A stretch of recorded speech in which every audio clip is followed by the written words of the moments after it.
Yini eyenza ukuthi omunye producer akhulume omunye angakhulumi? Is it just an arrangement in the studio, or it is communicated upfront when they are being hired ukuthi they will be able to speak in that particular show? This one is a very tricky dynamic because there's no black and white about it. So generally, I don't like producers talking on air. I didn't like talking on air. I didn't like it one bit. I didn't even like Linda calling my name on air, you know. But you can't take away a chemistry between two people, you know. And I got to learn with some Wuti, they tend to grow a certain lean on with the producer, you know. I always believe Wuti, mangabu producer faneka khuluma ka don't umsakazi if it must happen yabo, but our studio live studio nje akusi indawo your content producer ngene uletha script wenze leyo nto uphume, because you need time to also listen to the product yabo.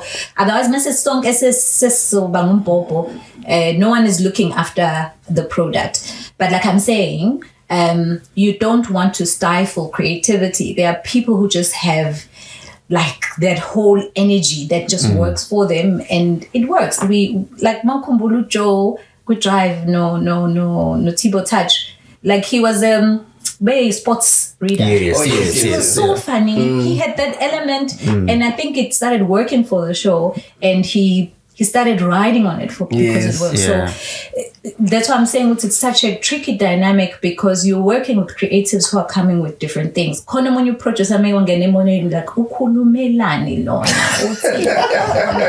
I got to because either kayenza sense or uba off topic, or it's just an irritating voice, or they just don't have it in them. You know what I mean? So, in terms of preference, nga into futhi engangiye ngisho kwabani ukuthi ngibe honest ukuthi you drag uhlelo mangabe selisendaweni, but bakhona nabasakaza bagangile uthola ukuthi uma esephelelwe because akayiprepare yena, akawenza ama notes akhe ukuthi okay mina ngizongena la bese efaka abanye abantu under the bus because uyazi ukuthi lo nolwazi usezomfaka, but they're not quite ideal. So as a program manager, you need to manage those things, not because ngabela abantu ukuthi benze into, but mawuyibona ayisebenza alisebenzele futhi uhlelo, you have every right to do what you need to do.